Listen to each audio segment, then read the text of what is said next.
बोलो बृहस्पति देव भगवान की जय। नमस्कार दोस्तों, स्वागत है आपका मेरे YouTube चैनल आर के भक्ति में।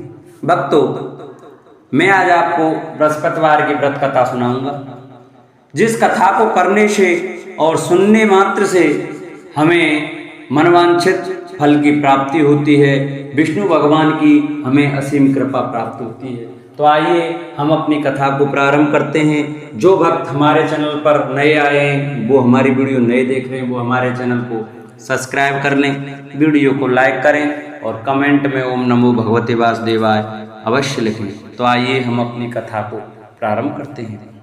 बृहस्पतिवार का दिन भगवान विष्णु को समर्पित है। इस दिन विष्णु जी की पूजा करने से हमारी सभी मनोकामनाएं पूरी होती हैं। भारतवर्ष में एक प्रतापी और दानी राजा राज्य करता था। वह नित्य गरीबों और ब्राह्मणों की सहायता करता था। यह बात उसकी रानी को अच्छी नहीं लगती। वह ना ही गरीबों को दान देती, ना ही भगवान की पूजा करती, और राजा को भी दान देने से मना किया करती। एक दिन राजा शिकार खेलने वन को गए हुए थे, तो रानी महल में अकेली थी। उसी समय बृहस्पति देव साधु वेश में राजा के महल में भिक्षा के लिए गए और भिक्षा मांगी। रानी ने भिक्षा देने से इनकार किया और कहा, हे साधु महाराज, मैं तो दान पुण्य से तंग आ गई हूँ। मेरा पति सारा धन लुटाते रहते हैं। मेरी इच्छा है कि हमारा धन नष्ट हो जाए, फिर न रहेगा बांस, न बजेगी बांसुरी। साधु ने कहा, देवी तुम तो बड़ी विचित्र हो। धन संतान तो सभी चाहते हैं, पुत्र और लक्ष्मी तो पापी के घर भी होने चाहिए। यदि तुम्हारे पास अधिक धन है तो भूखों को भोजन दो, प्यासों के लिए प्याऊल बनवाओ, मुसाफिरों के लिए धर्मशाला खुलवाओ। जो निर्धन अपनी कुंवारी कन्याओं का विवाह नहीं कर सकते, उनका विवाह करा दो। ऐसे और कई काम हैं जिनके करने से तुम्हारा यश लोक परलोक में फैलेगा। परंतु रानी पर उपदेश का कोई प्रभाव न पड़ा। वह बोली, महाराज आप मुझे कुछ ना समझाएं, मैं ऐसा धन नहीं चाहती जो हर जगह बांटती फिरूं। साधु ने उत्तर दिया, यदि तुम्हारी ऐसी इच्छा है तो तथास्तु। तुम ऐसा करना कि बृहस्पतिवार को घर लीपकर पीली मिट्टी से अपना सिर धोकर स्नान करना, भट्टी चढ़ाकर कपड़े धोना। ऐसा करने से आपका सारा धन नष्ट हो जाएगा। इतना कहकर वह साधु महाराज वहां से अलोप हो गए। साधु के अनुसार कई बातों को पूरा करते हुए रानी को केवल 3 बृहस्पतिवार ही बीते थे कि उसकी समस्त धन संपत्ति नष्ट हो गई। भोजन के लिए राजा का परिवार तरसने लगा। तब एक दिन राजा ने रानी से बोला कि रानी तुम यहीं रहो, मैं दूसरे देश को जाता हूँ, क्योंकि यहाँ पर सभी लोग मुझे जानते हैं, इसलिए मैं कोई छोटा कार्य नहीं कर सकता। ऐसा कहकर राजा प्रदेश चला गया। वहां वह जंगल से लकड़ी काट कर लाता और शहर में बेचता। इस तरह वह अपना जीवन व्यतीत करने लगा। इधर राजा के प्रदेश जाते ही रानी और दासी दुखी रहने लगी। एक बार जब रानी और दासी को 7 दिन तक बिना भोजन के रहना पड़ा, तो रानी ने अपनी दासी से कहा, हे दासी, पास ही के नगर में मेरी बहन रहती है, वह बड़ी धनवान है, तू उसके पास जा और कुछ ले आ, ताकि थोड़ी बहुत गुजर बसर हो जाए। दासी रानी की बहन के पास गई। उस दिन गुरुवार था और रानी की बहन उस समय बृहस्पतिवार की व्रत कथा सुन रही थी। दासी ने रानी की बहन को अपनी रानी का संदेश दिया, लेकिन रानी की बड़ी बहन ने कोई उत्तर नहीं दिया। जब दासी को रानी की बहन से कोई उत्तर नहीं मिला तो वह बहुत दुखी हुई और उसे क्रोध भी आया। दासी ने वापस आकर रानी को सारी बात बता दी। सुनकर रानी ने अपने भाग्य को कोसा। उधर रानी की बहन ने सोचा कि मेरी बहन की दासी आई थी, परंतु उससे मैं नहीं बोली, इससे वह बहुत दुखी हुई होगी। कथा सुनकर और पूजन समाप्त करके वह अपनी बहन के घर आई और कहने लगी, हे बहन, मैं बृहस्पतिवार का व्रत कर रही थी, तुम्हारी दासी मेरे घर आई थी, परंतु जब तक कथा होती है तब तक ना तो उठते हैं और ना ही बोलते हैं, इसलिए मैं नहीं बोली। कहो दासी क्यों गई थी? रानी बोली, बहन तुमसे क्या छिपाऊं, हमारे घर में खाने तक को अनाज नहीं था। ऐसा कहते कहते रानी की आंखें भर आईं। उसने दासी समेत पिछले 7 दिनों से भूखे रहने तक की बात अपनी बहन को विस्तार पूर्वक सुना दी। रानी की बहन बोली, देखो बहन, भगवान बृहस्पति देव सबकी मनोकामना को पूर्ण करते हैं। देखो शायद तुम्हारे घर में अनाज रखा हो। पहले तो रानी को विश्वास नहीं हुआ। वह बहन के आग्रह पर उसने अपनी दासी को अंदर भेजा तो उसे सचमुच अनाज से भरा एक घड़ा मिला। यह देखकर दासी की हैरानी हुई। दासी रानी से कहने लगी, हे रानी, जब हमको भोजन नहीं मिलता तो हम व्रत ही तो करते हैं, इसलिए क्यों ना इनसे व्रत और कथा की विधि पूछ ली जाए ताकि हम भी व्रत कर सकें। तब रानी ने अपनी बहन से बृहस्पतिवार व्रत के बारे में पूछा। उसकी बहन ने बताया, बृहस्पतिवार के व्रत में चने की दाल और मुनक्का से विष्णु भगवान का केले की जड़ में पूजन करें तथा दीपक जलाएं, व्रत कथा सुने और पीला भोजन ही करें। इससे बृहस्पति देव प्रसन्न होते हैं। व्रत और पूजन विधि बताकर रानी की बहन अपने घर को लौट गई। 7 दिन के बाद जब गुरुवार आया तो रानी और दासी ने व्रत रखा। गुड़साल में जाकर चना और गुड़ ले आई, फिर उससे केले की जड़ तथा विष्णु भगवान का पूजन किया। अब पीला भोजन कहाँ से आए, इस बात को लेकर दोनों बहुत दुखी थी। चूंकि उन्होंने व्रत रखा था इसलिए बृहस्पति देव उनसे प्रसन्न थे। इसलिए वे एक साधारण व्यक्ति का रूप धारण कर 2 थालों में सुंदर पीला भोजन दासी को दे गए। भोजन पाकर दासी बहुत प्रसन्न हुई। फिर रानी के साथ मिलकर भोजन ग्रहण किया। उसके बाद वे सभी गुरुवार को व्रत और पूजन करने लगी। बृहस्पति भगवान की कृपा से उनके पास फिर से धन संपत्ति आ गई, परंतु रानी फिर से पहले की तरह आलस्य करने लगी। तब दासी बोली, देखो रानी, तुम पहले इस प्रकार आलस्य करती थी, तुम्हें धन रखने में कष्ट होता था, इस प्रकार सभी धन नष्ट हो गया, और जब भगवान बृहस्पति की कृपा से धन मिला है तो तुम्हें फिर से आलस्य होता है।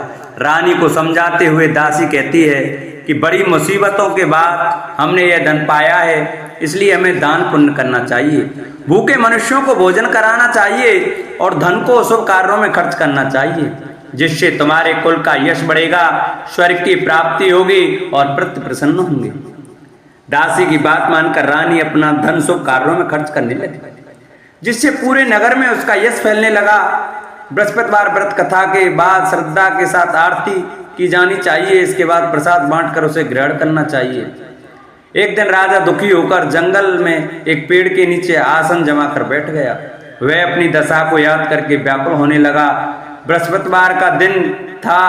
एकाएक उसने देखा कि निर्जन वन में एक साधु प्रकट हुए। वह साधु वेश में स्वयं बृहस्पति देवता थे। लकड़हारे के सामने आकर बोले, हे लकड़हारे, इस सुनसान जंगल में तू चिंता मग्न क्यों बैठा है? लकड़हारे ने दोनों हाथ जोड़कर प्रणाम किया और उत्तर दिया, महात्मा जी, आप सब कुछ जानते हैं, मैं क्या कहूँ? यह कहकर रोने लगा और साधु को अपनी आत्मकथा सुनाई। महात्मा जी ने कहा, तुम्हारी स्त्री ने बृहस्पति के दिन बृहस्पति भगवान का निरादर किया है, जिसके कारण रुष्ट होकर उन्होंने तुम्हारी यह दशा कर दी। अब तुम चिंता को दूर करके मेरे कहने पर चलो तो तुम्हारे सब कष्ट दूर हो जाएंगे और भगवान पहले से भी अधिक संपत्ति देंगे। तुम बृहस्पति के दिन कथा किया करो, 2 पैसे के चने मुनक्का लाकर उसका प्रसाद बनाओ और शुद्ध जल से लोटे में शक्कर मिलाकर अमृत तैयार करो। कथा के पश्चात अपने सारे परिवार और सुनने वाले प्रेमियों में अमृत व प्रसाद बांटकर आप भी ग्रहण करो। ऐसा करने से भगवान तुम्हारी सब मनोकामनाएं पूरी करेंगे। साधु के ऐसे वचन सुनकर लकड़हारा बोला, हे प्रभु, मुझे लकड़ी बेचकर इतना पैसा नहीं मिलता जिससे भोजन के उपरांत कुछ बचा सकूं। मैंने रात्रि में अपनी स्त्री को व्याकुल देखा है, मेरे पास कुछ भी नहीं है जिससे मैं उसकी खबर मंगा सकूं। साधु ने कहा, हे लकड़हारे, तुम किसी बात की चिंता मत करो। बृहस्पति के दिन तुम रोजाना की तरह लकड़ियां लेकर शहर को जाओ, तुम्हारा रोज से दुगना धन प्राप्त होगा, जिससे तुम भली भांति भोजन कर लोगे तथा बृहस्पति देव की पूजा का सामान भी आ जाएगा। इतना कहकर साधु अंतर्ध्यान हो गए। धीरे धीरे समय व्यतीत होने पर फिर वही बृहस्पतिवार का दिन आया। लकड़हारा जंगल से लकड़ी काटकर किसी शहर में बेचने गया। उसे उस दिन और दिन से अधिक पैसा मिला। राजा ने चना गुड़ आदि लाकर गुरुवार का व्रत किया। उस दिन से उसके सभी कलेश दूर हुए, परंतु जब दोबारा गुरुवार का दिन आया तो बृहस्पतिवार का व्रत करना भूल गया। इस कारण बृहस्पति भगवान नाराज हो गए। उस दिन उस नगर के राजा ने विशाल यज्ञ का आयोजन किया था तथा शहर में यह घोषणा करा दी कि कोई भी मनुष्य अपने घर में भोजन न बनावे, न आग जलावे, समस्त जनता मेरे यहाँ भोजन करने आवे। इस आज्ञा को जो न मानेगा उसे फांसी की सजा दी जाएगी। इसी तरह की घोषणा संपूर्ण नगर में करवा दी गई। राजा की आज्ञा अनुसार शहर के सभी लोग भोजन करने आए, लेकिन लकड़हारा कुछ देर से पहुंचा, इसलिए राजा उसको अपने साथ घर ले गए और ले जाकर भोजन करा ही रहे थे तो रानी की दृष्टि उस खूंटी पर पड़ी जिस पर उसका हार लटका हुआ था। वह वहां पर दिखाई नहीं दिया। रानी ने निश्चय किया कि मेरा हार इस मनुष्य ने चुरा लिया है। उसी समय सिपाहियों को बुलाकर उसको कारागार में डलवा दिया। जब लकड़हारा कारागार में पड़ गया और बहुत दुखी होकर विचार करने लगा कि न जाने कौन से पूर्व जन्म के कर्म से मुझे यह दुख प्राप्त हुआ है, और उसी साधु को याद करने लगा जो कि जंगल में मिला था। उसी समय तत्काल बृहस्पति देव साधु के रूप में प्रकट हुए और उसकी दशा को देखकर कहने लगे, अरे मूर्ख, तूने बृहस्पति देव की कथा नहीं सुनी करी, इस कारण तुझे दुख प्राप्त हुआ है। अब चिंता मत कर, बृहस्पतिवार के दिन कारागार के दरवाजे पर 4 पैसे पड़े मिलेंगे, उनसे तू बृहस्पति देव की पूजा करना, तेरे सभी कष्ट दूर हो जाएंगे। बृहस्पति के दिन उसे 4 पैसे मिले। लकड़हारे ने कहा, कहीं उसी रात्रि को बृहस्पति देव ने उस नगर के राजा को स्वप्न में कहा, हे राजा, तुमने जिस आदमी को कारागार में बंद कर दिया है वह निर्दोष है, वह राजा है, उसे छोड़ देना। रानी का हार उसी कुंटी पर लटका है, अगर तू ऐसा नहीं करेगा तो मैं तेरे राज्य को नष्ट कर दूंगा। इस तरह रात्रि के स्वप्न को देखकर राजा प्रातःकाल उठा और खूंटी पर हार देकर लकड़हारे को बुलाकर क्षमा मांगी तथा लकड़हारे को योग्य सुंदर वस्त्र आभूषण देकर विदा कर दिया। बृहस्पति देव की आज्ञा अनुसार लकड़हारा अपने नगर को चल दिया। राजा जब अपने नगर के निकट पहुंचा तो उसे बड़ा आश्चर्य हुआ। नगर में पहले से अधिक बाग, तालाब, कुएं तथा धर्मशाला, मंदिर आदि बन गए। राजा ने पूछा, यह किसका बाग और धर्मशाला है? तब नगर के सब लोग कहने लगे, ये सब रानी और बांदी के हैं। तो राजा को आश्चर्य हुआ और गुस्सा भी आया। जब रानी ने यह खबर सुनी कि राजा आ रहे हैं तो उन्होंने बांदी से कहा कि दासी, देख, राजा हमको कितनी बुरी हालत में छोड़ के गए थे, हमारी ऐसी हालत देखकर वह लौट ना जाएं, इसलिए तू दरवाजे पर खड़ी हो जा। आज्ञा अनुसार दासी दरवाजे पर खड़ी हो गई। राजा आए तो उन्हें अपने साथ लेवा लाई। तब राजा ने क्रोध करके अपनी रानी से पूछा कि यह धन तुमने कैसे प्राप्त किया? तब उन्होंने कहा, हमें यह सब धन बृहस्पति देव के इस व्रत के प्रभाव से प्राप्त हुआ है। राजा ने निश्चय किया कि 7 रोज बाद तो सभी बृहस्पति देव का पूजन करते हैं, परंतु मैं प्रतिदिन दिन में 3 बार कहानी तथा रोज व्रत किया करूंगा। अब हर समय राजा के दुपट्टे में चने की दाल बंधी रहती तथा दिन में 3 बार कहानी कहता। एक रोज राजा ने विचार किया कि चलो अपनी बहन के यहाँ हुआ मैं। इस तरह निश्चय कर राजा घोड़े पर सवार हो अपनी बहन के यहाँ चलने लगा। मार्ग में उसने देखा कि कुछ आदमी एक मुर्दे को लिए जा रहे हैं। उन्हें रोककर राजा ने कहा, अरे भाइयों, मेरी बृहस्पति देव की कथा सुन लो। वे बोले, लो, हमारा तो आदमी मर गया है, इसको अपनी कथा की पड़ी है। परंतु कुछ आदमी बोले, अच्छा कहो, हम तुम्हारी कथा भी सुनेंगे। राजा ने दाल निकाली और जब कथा आदि हुई कि मुर्दा हिलने लग गया, और जब कथा समाप्त हो गई तो राम राम कह के मनुष्य उठकर खड़ा हो गया। आगे मार्ग में उसे एक किसान खेत में हल चलाता मिला। राजा ने उसे देख और उससे बोला, अरे भैया, तुम मेरी बृहस्पतिवार की कथा सुन लो। किसान बोला, जब तक मैं तेरी कथा सुनूंगा तब तक 4 हरैया जोत लूंगा, जा अपनी कथा किसी और को सुनाना। इस तरह राजा आगे चलने लगा। राजा के हटते ही बैल पछाड़ खाकर गिर गए तथा किसान के पेट में बड़ी जोर का दर्द होने लगा।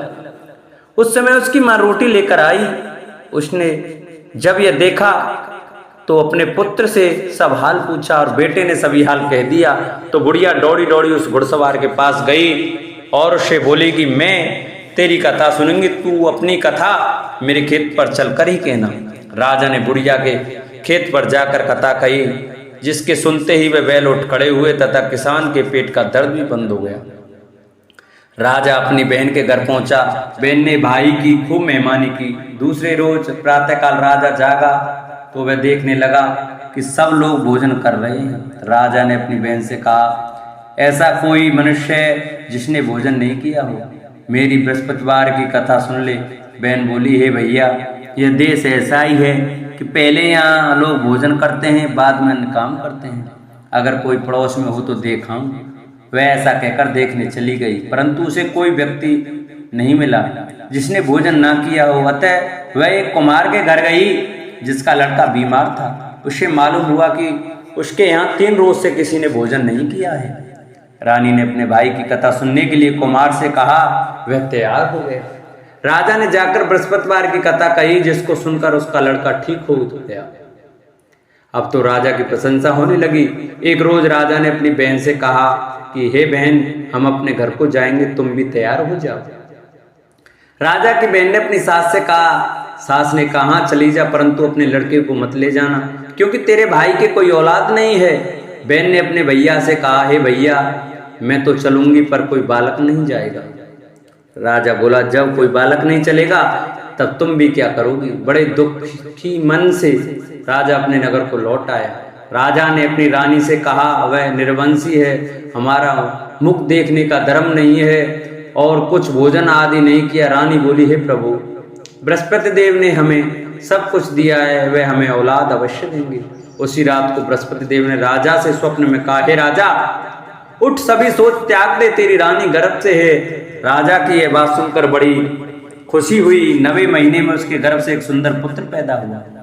तब राजा बोला, हे रानी, स्त्री बिना भोजन के रह सकती है, पर बिना कहे नहीं रह सकती।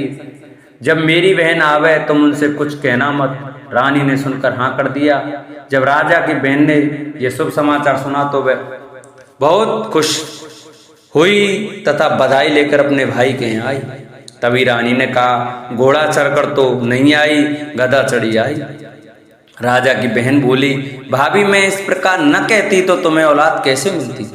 बृहस्पति देव ऐसे ही हैं, जैसी जिनकी मन में कामना है सभी को पूर्ण करते हैं। जो सद्भावना पूर्वक बृहस्पतिवार का व्रत करते हैं एवं कथा पढ़ता अथवा सुनता है, दूसरों को सुनाता है, बृहस्पति भगवान उनकी सभी मनोकामना पूरी करते हैं। भगवान बृहस्पति सदैव रक्षा करते हैं। संसार में जो मनुष्य सद्भावना से भगवान जी का पूजन व्रत सच्चे हृदय से करते हैं तो उनकी सभी मनोकामना पूर्ण करते हैं। जैसी सच्ची भावना से रानी और राजा ने उनकी कथा का गुणगान किया तो उनकी सभी इच्छाएं बृहस्पति देव जी ने पूरी की थीं। इसलिए पूर्ण कथा सुनने के बाद प्रसाद लेकर जाना चाहिए। हृदय से उसका मनन करते हुए जयकारा बोलना चाहिए। बोलो बृहस्पति देव भगवान की जय।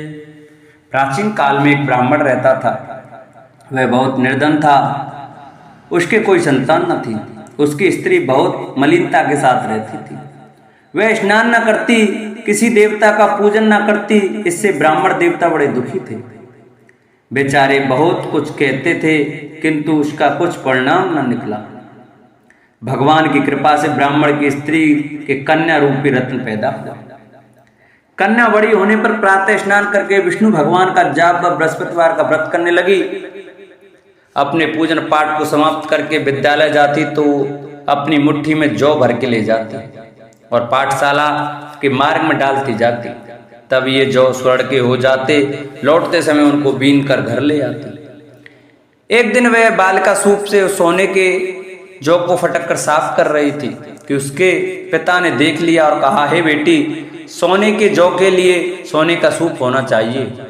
दूसरे दिन बृहस्पतिवार था। इस कन्या ने व्रत रखा और बृहस्पति देव से प्रार्थना करके कहा, मैंने आपकी पूजा सच्चे मन से की हो तो मेरे लिए सोने का सूप दे दो। बृहस्पति देव ने उसकी प्रार्थना स्वीकार कर ली। रोजाना की तरह वह कन्या जौ फैलाती हुई जाने लगी। जब लौटकर जौ बीन रही थी तो बृहस्पति देव की कृपा से सोने का सूप मिला। उसे वह घर ले आई और उसमें जौ साफ करने लगी। परंतु उसकी माँ का वही ढंग रहा। एक दिन की बात है कि वह कन्या सोने के सूप में जौ साफ कर रही थी। उस समय उस शहर का राजपुत्र वहां से होकर निकला।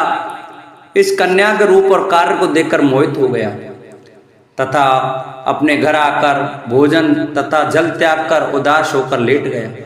राजा को इस बात का पता लगा तो अपने प्रधानमंत्री के साथ उसके पास गए और बोले, हे बेटा, तुम्हें किस बात का कष्ट है? किसी ने अपमान किया है अथवा और कारण हो सो कहो, मैं वही कार्य करूंगा जिससे तुम्हें प्रसन्नता हो। अपने पिता की राजकुमार ने बातें सुनी तो वह बोला, मुझे आपकी कृपा से किसी बात का दुख नहीं है, किसी ने मेरा अपमान नहीं किया है, परंतु मैं उस लड़की से विवाह करना चाहता हूं जो सोने के सूप में जौ साफ कर रही थी। यह सुनकर राजा आश्चर्य में पड़ गया और बोला, हे बेटा, इस तरह की कन्या का पता तुम ही लगाओ, मैं उसके साथ तेरा विवाह अवश्य ही करा दूंगा।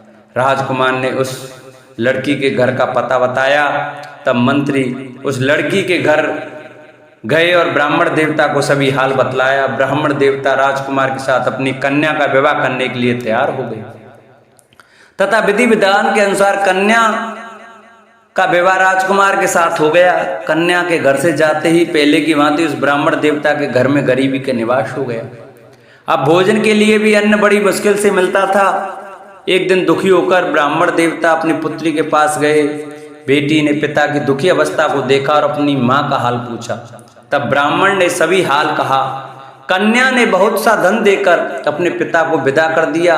इस तरह ब्राह्मण का कुछ समय सुखपूर्वक व्यतीत हुआ। कुछ दिन बाद फिर वही हाल हो गया। ब्राह्मण फिर अपनी कन्या के यहाँ गया और सारा हाल कहा तो लड़की बोली, हे पिताजी, आप माता जी को यहाँ लेवा लाओ, मैं उसे विधि बता दूंगी जिससे गरीबी दूर हो जाए। वह ब्राह्मण देवता अपनी स्त्री को साथ लेकर पहुंचे तो अपनी माँ को समझाने लगी, हे माँ, तुम प्रातःकाल स्नान आदि करके विष्णु भगवान का पूजन करो तो सब दरिद्रता दूर हो जाएगी। परंतु उसकी मांग ने एक भी बात नहीं मानी और प्रातःकाल उठकर अपनी पुत्री के बच्चों के जूठन को खा लिया। इससे उसकी पुत्री को बहुत गुस्सा आया और एक रात को कोठरी में सभी सामान निकाल दिया और अपनी माँ को उसमें बंद कर दिया। प्रातःकाल उसे निकाला तथा स्नान आदि करा के पाठ करवाया तो उसकी माँ की बुद्धि ठीक हो गई और फिर प्रत्येक बृहस्पतिवार को व्रत रखने लगी। इस व्रत के प्रभाव से उसके माँ बाप बहुत ही धनवान और पुत्रवान हो गए और बृहस्पति जी के प्रभाव से इस श्लोक में सुख भोग कर स्वर्ग को प्राप्त हुए। बोलो विष्णु भगवान की जय, बोलो बृहस्पति देव की जय। सूत जी कहते हैं, हे सौनकादि ऋषियों, वैशंपा मुनि जी ने कहा, जन्मेजय, इस प्रकार अयोनिज मानसिक प्रजाओं की रचना हो जाने पर वह आपव प्रजापति ब्रह्मा ही अपनी देह के दो भाग करके एक भाग से मनु नामक पुरुष बन गए और उन्होंने देह के दूसरे भाग से बनी हुई आयोनिजा शत्रुपा को पत्नी के रूप में स्वीकार किया। महाराज अपनी महिमा से भूलोक को व्याप्त करके स्थित हुए मनु के धर्म से ही उनकी पत्नी शत्रुपा की उत्पत्ति हुई। वह शत्रुपा 10,000 वर्षों तक परम दुष्कर तप करके संतान की कामना से तप से चमकते हुए अपने स्वामी बैराज पुरुष के पास आई। तात वे पुरुष ही स्वयंभुव मनु कहे जाते हैं। उनका सतयुग, त्रेता, द्वापर और कलयुग 71 चतुर्युगों का समय इस संसार में मनवंतर कहलाता है। यह मनवंतर संध्या और संध्यांश के कारण 71 चतुर्युगों से भी कुछ अधिक समय का होता है। बैराज पुरुष मनु से उनकी पत्नी शत्रुपा ने वीर नामक पुत्र को जन्म दिया और वीर से उनकी पत्नी काम्या ने प्रियव्रत तथा उत्तानपाद को उत्पन्न किया। मावाओ कर्दम प्रजापति की एक काम्या नाम वाली पुत्री थी। उस काम्या के सम्राट कुक्षी, विराट और प्रभु नामक 4 पुत्र उत्पन्न हुए। उस काम्या ने प्रियव्रत को पति रूप में पाकर इन पुत्रों को उत्पन्न किया था। प्रजापति अत्रि ने उत्तानपाद को पुत्र रूप में ग्रहण कर लिया। उत्तानपाद ने उनकी पत्नी सुनता से 4 पुत्रों को उत्पन्न किया। धर्म की एक सुनता नाम से प्रसिद्ध सुंदर कट वाली पुत्री थी। वह धर्म के यहाँ अश्वमेघ यज्ञ से प्रकट हुई थी। यही कल्याणकारिणी सुनरता ध्रुव की माता थी। प्रजापति उत्तानपाद ने सुनरता नाम वाली पत्नी से ध्रुव कीर्तिमान शांत स्वरूप शिव और अश्वपति नामक पुत्र को उत्पन्न किया था। भरतवंशी महाराज ध्रुव ने, जिनका नाम महायश है, उन भगवान नारायण को पाने की इच्छा से 3000 वर्ष तक यज्ञ किया था। प्रजापालक भगवान ब्रह्मा विष्णु ने ध्रुव पर प्रसन्न होकर उनको सप्त ऋषियों के सम्मुख एक अलौकिक अचल स्थान प्रदान किया। ध्रुव की बड़ी भारी समृद्धि और महिमा को देखकर देवता और असुरों के आचार्य शुक्राचार्य ने इस श्लोक का गान किया। इन ध्रुव के तपोबल को देखकर आश्चर्य होता है। इनका शास्त्र ज्ञान भी विस्मय विमुग्ध कर देता है और इनकी शक्ति भी अद्भुत है। तभी तो ये सप्तऋषि भी इनको अपने आगे स्थापित करके स्थित थे। उन ध्रुव से शंभु नाम वाली स्त्री ने सृष्टि और भव्य नामक पुत्र को उत्पन्न किया। सृष्टि से स्वाच्छा नाम की पत्नी ने रिपु, रिपुंजय, पुण्य, ब्रकल और ब्रकतेजा 5 निष्पाप पुत्रों को उत्पन्न किया। रिपु से उनकी बृहति नाम की पत्नी ने सब देवताओं के तेज से परिपूर्ण चाक्षुष नामक पुत्र को उत्पन्न किया। चक्षुष ने वीरण की पुत्री पुष्करणी के गर्भ से मनु नामक पुत्र को उत्पन्न किया। बैराज प्रजापति के वंश में उत्पन्न हुए इन परम तेजस्वी मनु से महात्मा अरण्य की पुत्री नटवला द्वारा 10 श्रेष्ठ पुत्र उत्पन्न हुए। उरु, पुरु, सतद्रम, तपस्वी, सत्यवान, कवि, अग्रश्चूत, अत्रिरात और सुदुम, ये 9 और 10वां अभिमन्यु, ये नटवला के पुत्र कहे जाते हैं। अरु से अग्नि की कन्या ने अंग सुमना, ख्याति, क्रतु, अंगिरा और गय नामक उत्तम कांति वाले 6 पुत्रों को उत्पन्न किया। अंग से मृत्यु की पुत्री सुनीता ने बैन नामक एक पुत्र को उत्पन्न किया था। बैन अत्याचारी था, देवता धर्म आदि से द्रोह रखता था। अतएव ऋषियों को उस पर बड़ा क्रोध आया। ऋषियों के कोप से नष्ट हुए बैन के दाहिने हाथ को मुनियों ने संतान उत्पन्न करने के लिए मथा, तब मुनियों के मथे हुए बैन के दाहिने हाथ से प्रथु की उत्पत्ति हुई। ऋषियों ने उसको देखकर कहा, यह प्रथु प्रजाओं को प्रसन्न करेगा और इस महातेजस्वी को उत्तम यश की प्राप्ति होगी। तब वे क्षत्रिय जाति में प्रथम उत्पन्न हुए बैन के पुत्र प्रथु धनुष, कवच और तलवार धारण कर अपने तेज से डाकू, अधर्मी आदि दुष्ट पुरुषों को भस्मसा करते हुए इस पृथ्वी की रक्षा करने लगे। प्रथु राशु यज्ञ में अभिषिक्त होने वाले राजाओं में प्रथम भूपित हैं। उन्हीं के यज्ञ में अग्नि से राजाओं की स्तुति करने में, चतुर्सूत तथा राजाओं की वंशावली पढ़ने में प्रवीण मागध प्रकट हुए थे। भरतवंशी महाराज प्रजाओं को आजीविका देने की इच्छा वाले प्रथु ने देवता और ऋषियों की मंडलियों को साथ में ले गौरूपिणी पृथ्वी से अन्न आदि सकल वस्तुओं को दुहा था। प्रथु के समय पितर, दानव, गंधर्व, अप्सरा, सर्प, यक्ष, वृक्ष और पर्वतों ने अपने अपने पात्रों में दोहा था। पृथ्वी ने उनको इच्छानुसार दूध दिया था और उस दूध से उन सब ने अपने प्राणों को धारण किया था। प्रथु के अंतर्धान और पालित ये 2 धर्मज्ञ पुत्र हुए और अंतर्धान से शिखंडिनी ने हरविधान नामक पुत्र को उत्पन्न किया। हरविधान ने अग्नि की पुत्री धिषणा ने प्राचीन वही शुक्ल, गय, कृष्ण, ब्रज और अजिन नाम वाले 6 पुत्रों को उत्पन्न किया। महाराज भगवान प्राचीन वरही जिन्होंने प्रजाओं का पालन एवं संवर्धन किया था, अपने पिता हर्षवर्धन से बढ़कर प्रजापालक हुए। जन्मेजय उनके यज्ञ करते समय बिछे हुए प्राचीन नागर कुश समस्त भूमंडल पर फैलकर उनके महत्व को प्रकट कर रहे थे। अतएव उनका नाम भगवान प्राचीन वरही है। महीपति प्रभु प्राचीन वरही ने बड़ा भारी तप करने के पश्चात समुद्र की पुत्री सरवणा के साथ विवाह किया। प्राचीन वरही से समुद्र की पुत्री सरवणा ने 10 पुत्र उत्पन्न किए। उन 10 का प्रचेता यह एक ही नाम था। वे सब धनुर्वेद के परगामी थे। ये सब प्रचेतागण एक साथ समान धर्म कर्म का आचरण करते थे और एक से शील वाले थे।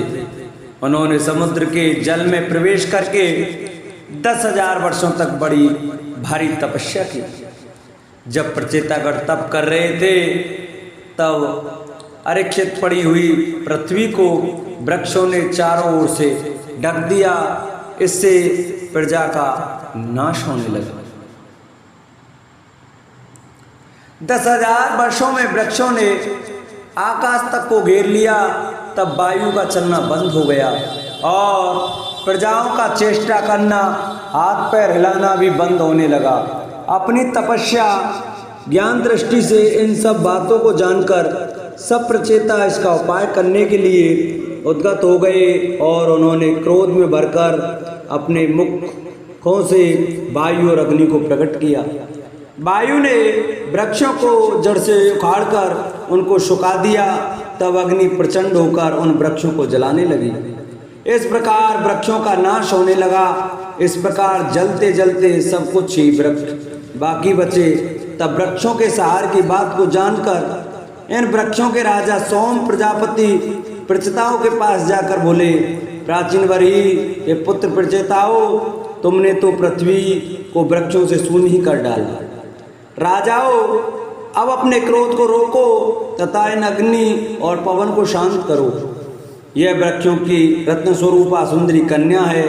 मैंने भविष्य के तत्व को जानकर इसे अपने घर में स्थापित कर लिया था। यह मारिशा नाम वाली कन्या वृक्षों के वीर तार संसार से रची गई है। महाभाग, इस सोमवंश की वृद्धि करने वाली वृक्षों की कन्या को तुम भार्या रूप में ग्रहण करो। तुम्हारे और मेरे दोनों के तेज के आधे आधे भाग के द्वारा इस कन्या के गर्भ से एक पुत्र उत्पन्न होगा जिसका नाम होगा दक्ष प्रजापति। तुम्हारे तपरूपी अग्नि से अग्नि के समान ही प्रतापी वह दक्ष अधिकांश जली हुई उस पृथ्वी पर फिर प्रजाओं की वृद्धि करेगा। चंद्रमा के इस प्रकार कहने पर उन प्रचेताओं ने वृक्षों की ओर से अपने अपने क्रोध को समेट लिया और मारसा को विवाह रूपी धर्म के द्वारा पत्नी रूप में ग्रहण कर लिया। तदंतर उन प्रचेताओं ने अपने मन से मारसा में गर्भ स्थापित किया। भरतवंशी राजन, इस प्रकार चंद्रमा के अंश से 10 प्रचेताओं के द्वारा मारसा के गर्भ से मां तेजस्वी दक्ष प्रजापति उत्पन्न हुए। तब उन दक्ष प्रजापति ने चंद्रमा के वंश को बढ़ाने पुत्र उत्पन्न किए और सुतावर जंगम 2 पैर वाले 4 पैर वाले रचने योग्य प्राणियों की सृष्टि के लिए मन में विचार कर पीछे स्त्रियों की भी रचना की। प्रभु दक्ष ने उनमें से 10 कन्याएं धर्म को, 13 कन्याएं कश्यप को और शेष बची हुई नक्षत्र संबंधी नाम वाली 27 कन्या राजा चंद्रमा को दे दी। उन कन्याओं से देवता, पक्षी, सर्प, गौए, दैत्य, दानव, गंधर्व, अप्सराएं तथा अन्य जाति के प्राणी उत्पन्न हुए। राजेंद्र, तभी से प्रजाएं मैथुन द्वारा उत्पन्न होने लगी। इससे पहले प्राणियों की उत्पत्ति संकल्प, दर्शन और स्पर्श से होती थी। ऐसा कहा जाता है जन्मेजय ने कहा, मुने आपने पहले भी देवता, दानव, गंधर्व, सर्प और राक्षस तथा महात्मा दक्ष की उत्पत्ति का वर्णन किया है। निष्पाप महर्षि वहाँ आपने कहा कि ब्रह्मा जी के दाहिने अंगूठे से दक्ष प्रजापति उत्पन्न हुए और ब्रह्मा जी के बाएं अंगूठे से दक्ष की पत्नी उत्पन्न हुई। वे महातपस्वी दक्ष फिर प्रचेताओं के पुत्र कैसे हुए? चंद्रमा के नाती दक्ष फिर उनके ससुर कैसे बन गए? विप्रवर, मेरे इन संदेहों को भली प्रकार व्याख्या करके आप दूर कीजिए। वैशंपायन जी ने कहा, पृथ्वीनाथ जन्म और मृत्यु से समस्त प्राणियों के लिए नित्य स्वाभाविक है। इस विषय में ऋषियों को कभी मोह नहीं होता। जो विद्वान पुरुष हैं वे भी इस विषय में मोहित नहीं होते। नरेश्वर, ये दक्ष आदि सब लोग प्रत्येक युग में उत्पन्न हो और मरते रहते हैं, अतः विद्वान पुरुष इस विषय में मोह को नहीं प्राप्त होते। राजन, पहले इनमें ज्येष्ठता और कनिष्ठता का था, पहले पीछे उत्पन्न होने का कोई विचार नहीं था, तब भी इनकी दृष्टि में गरिष्ठ था और प्रभाव भी इनमें संबंध होने का कारण होता था। जो मनुष्य चर तथा अचर प्राणियों सहित इस दक्ष प्रजापति की सृष्टि के तत्व को जानता है, वह संतानवान होता है और आपत्तियों के पार हो स्वर्गलोक में प्रतिष्ठा पूर्वक रहता है। बोलो हरिवंश महापुराण की जय, बोलो विष्णु भगवान की जय। इस प्रकार हरिवंश महापुराण के अंतर्गत हरिवंश पर्व में प्रजासर के प्रसंग में दक्ष की उत्पत्ति का वर्णन विषय दूसरा अध्याय पूरा हुआ। बोलो हरिवंश महापुराण की जय।